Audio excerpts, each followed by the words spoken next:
이거 지금 김정은이가 이 순환비행장일 때에서 보고 있는 거죠. 자, 여기 조영훈이하고 지금 꼭대기로 고각 발사했기 때문에 올라가는 것을 얼마나 높이 올라간지 그걸 지금 쳐다보고 있는 겁니다. 그것도 여기서 이 미사일 발사장, 발사 지점하고는 상당히 거리가 떨어져 있죠. 이렇게 큰 괴물 미사일이 이 연필 자루만큼 보인다면 한 2km에서 3km 정도 떨어진 지역에서 지금 김정은이 참관하고 보고 있다는 겁니다. 그만큼 위험성이 있기 때문이겠죠. 여기 김주혜도 나와서 같이 보고 있는데 뒷모습을 이렇게 보여주고 있습니다. 자, 이 대륙간 탄도미사일이죠. 화성포 17형.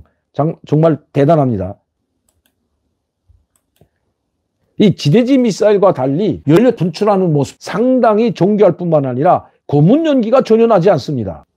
연료 소모가 잘 돼. 자, 이것이 지금 아마 이거 몇 메다까지 한 2,000km 정도 올라갔을 때의 사진일 겁니다. 그리고 계속 지금 올라가서 6,000km 상공에서 이렇게 보인다는 겁니다. 이렇게 6,000km 상공에서 이 정도로 보인다면 여기에 미사일이 있다면 이 지구상에 각도를 약간만 틀어도 어느 정도 전 세계를 다 타격할 수 있는 그런 미사일이라는 것을 지금 김정은이가 보여줬다는 거죠. 높이 올라가서 이 태양광을 받는 데는 이렇게 지금 낮이고 이쪽 뒷부분은 밤이기 때문에 태양 빛을 받는 부분이 이렇게 보이는 겁니다. 6,000km 올라가니까 이렇게 보이는 거죠. 그렇다면 김정은은 이제 즉 정밀 타격이 가능한 괴물 미사일까지 가지고 있고 여기에 다탄두, 핵탄두를 장착한다면 미국 전역을 타격할 수 있다는 것을 지금 미국에 보여주고 있는 겁니다. 어쩌다 여기까지 왔을까요? 저는 김정은에게 잘못 있다고 보이지는 않습니다. 김정은이나 북한은 어떤 수단과 방법을 다 동원해서라도 대륙간 탄도미사일과 미국을 타격할 수 있는 대륙간 탄도미사일 만들겠다고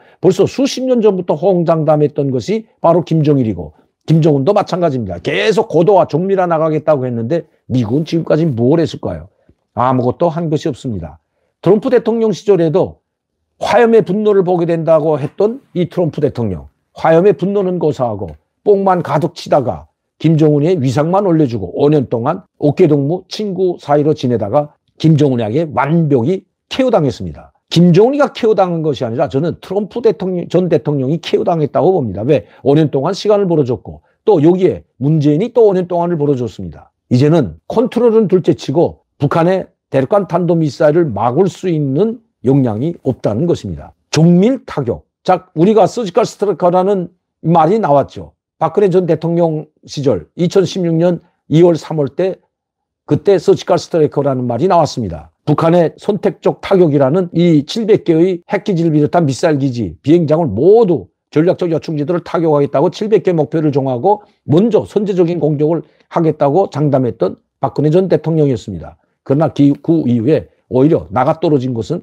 박근혜 전 대통령이었죠. 어쩌다 이렇게 우리나라가 이 지경이 됐을까요? 바로 우리의 잘못이죠. 우리 국민들과 정치권은 저렇게 양아치 짓을 한다고 해도 우리 국민들이 강력한 의지를 가졌다면 정치권도 이렇게 미국도 이렇게 방치하지는 않았을 것이기 때문입니다. 그 잘못은 우리 국민들에게 있습니다. 저를 비롯한 우리 국민들이 정부에 강력하게 요구했다면 이 지경까지는 오지 않았을 겁니다. 여론을 가장 무서워하는 것이 정치권이기 때문입니다. 이 정치하는 사람들은 여론을 가장 무서워합니다. 이 여론에 따라서 흔들리기 때문에 그런 여론을 우리가 형성했더라면 이 지경까지는 오지 않았을 겁니다. 미국이야 미국대로 북한이 과연 미국을 위협하고 미국을 정밀 타격할 수 있는 그 무기를 가지고 있다는 것만 보여주는 것이 바로 김정은의 목적입니다. 김정은이 과연 북한 미국을 이 괴물 미사일로 아무리 정밀 타격이 가능하다고 해도 날려보낼까요? 결코 날려보내지 못합니다. 미국에 날려보내는 순간 미국의 핵탄두가 떨어지는 순간 한반도는 지구상에서 사라질 수도 있기 때문입니다. 김정은이 그걸 모를 리가 없습니다. 그러나 만에 하나 미국이 김정은을 참수하든지 북한을 공격하게 되면 그때는 이판사판 한국이 됐던 미국이 됐던 일본이 됐던 자기네들이 가지고 있는 모든 역량을 총동원해서 공격할 것은 틀림없다는 것을 지금 보여주고 있다는 것입니다. 이런 상황에서 미국이 과연 한반도 유사시에 강력한 행동을 할까요? 말로만 큰소리쳤던 미국. 항상 마지노선이라는 것을 그어놓고 레드라인, 붉은 선을 그어놓고 이 선을 넘으면 그때는 용서 없다. 또 그걸 넘으면 다시 후퇴해서 이 레드라인을 넘으면 그때는 용서하지 않을 것이다. 또 가서 계속 레드라인이 뒤로 물러나서 오늘까지 왔던 것이 바로 벌써 30년 동안 레드라인만 설정하다가 후퇴한 것이 바로 미국입니다. 종이 호랑이로 전락했기 때문입니다. 우리가 언제까지 미국의 겨드랑이에 붙어서 미국 해구산에 기대고만 있어야 됩니까? 지금 우크라이나 전쟁을 보게 되면 우크라이나는 본토, 수도 키이우가 무차별 폭격당하고 우크라이나 국민들이 무자비하게 이 러시아의 공격, 미사일 공격과 전략 폭격기의 폭격에 의해서 모든 것이 파괴되고 죽어나가고 있는데도 불구하고 이 우크라이나는 소련, 러시아 본토에 단 한 발의 포탄도 날리지 못합니다. 왜 그럴까요? 전술 핵무기에 얻어맞을까 봐 그렇고, 두 번째는 전쟁이 확대돼서 그 불똥이 소방이나 미국으로 튀는 것을 두려워하는 미국과 나토 때문인 것입니다. 젤렌스키 침략을 당해서 용감하게 싸우는 것도 좋지만 국민들이 희생되기 전에 전쟁을 막을 수도 있었는데도 불구하고 막지 않았던 젤렌스키 대통령, 아마 이 전쟁이 끝나게 되면 그 책임에서 결코 벗어나지 못할 겁니다. 이미 우크라이나 3분의 1은 러시아가 지금 점령해 있고 이 점령한 지역에서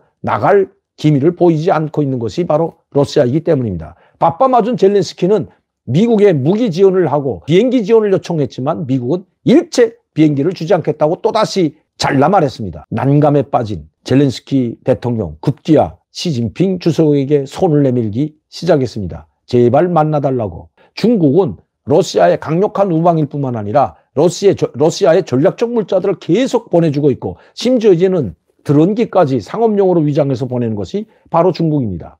그런데도 불구하고 젤렌스키가 왜 시진핑 주석을 만나자고 손을 내밀고 있을까요? 전쟁을 종식시키기 위한 중재자 역할을 아마 부탁하기 위해서일 겁니다. 더 이상 전쟁이 길어지게 된다면 우크라이나 국민들로부터도 젤렌스키 대통령이 지지를 받지 못하고 점점 더 국민으로부터 멀어질 수가 있기 때문입니다. 우리는 여기에서 특히 이 우크라이나와 러시아의 전쟁에서 우리는 교훈을 삼아야 됩니다. 누구에게 의존해서 전쟁을 하려고 한다면 또 누구에 의해서 제3자에 의해서 우리가 핵우선을 제공받으려 한다면 어떻게 되는지 지금 똑똑히 보고 있는데 정신을 바짝 차려야 된다는 겁니다. 좌파 정권 때는 그렇다 치고 이제 윤석열 정부 때에 들어와서는 반드시 미국을 설득시키든지 설득시키지 못하더라도 국민들의 지지 76%가 지금 핵무장을 해야 된다고 이야기하고 있는 상황에서 반드시 핵무장을 해야 됩니다.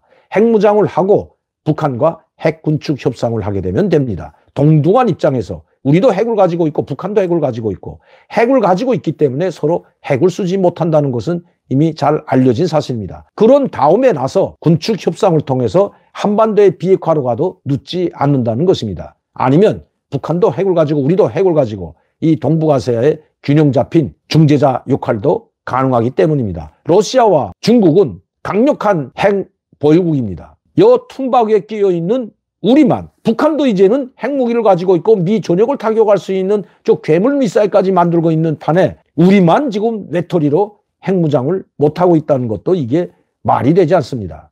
여러분들은 어떻게 생각하십니까? 시간이 별로 없다는 겁니다. 자칫 잘못하다가 북한이 계속해서 미사일 도발을 점점 더 수위를 높일 것은 틀림이 없습니다. 그리고 이전에는 한반도를 전역을 타격하는 미사일을 보여줬고 일본을 타격하는 순항 미사일을 보여줬고 이제는 대륙간 탄도미사일 미국을 정밀 타격할 수 있는 고도화된 괴물 미사일까지 보여줬기 때문에 이제 북한이 마지막 노리는 것은 바로 전술 핵미사일과 SLBM, 장거리 SLBM 발사만이 남아있기 때문입니다. 아직 우리에게도 시간이 조금 있다는 겁니다. 아직은 늦지 않았다는 겁니다. 북한이 SLBM까지 완벽하게 성공하고 전술핵무기까지 실험해서 성공하게 된다면 그때는 이미 늦는다는 것입니다. 꼼짝달싹 없이 우리는 북한의 핵인질로 잡힐 수밖에 없는, 짓밟힐 수밖에 없는 그런 상황에 놓여 있다는 것, 이 어리석은 정치가들이 좀 알았으면 좋겠습니다.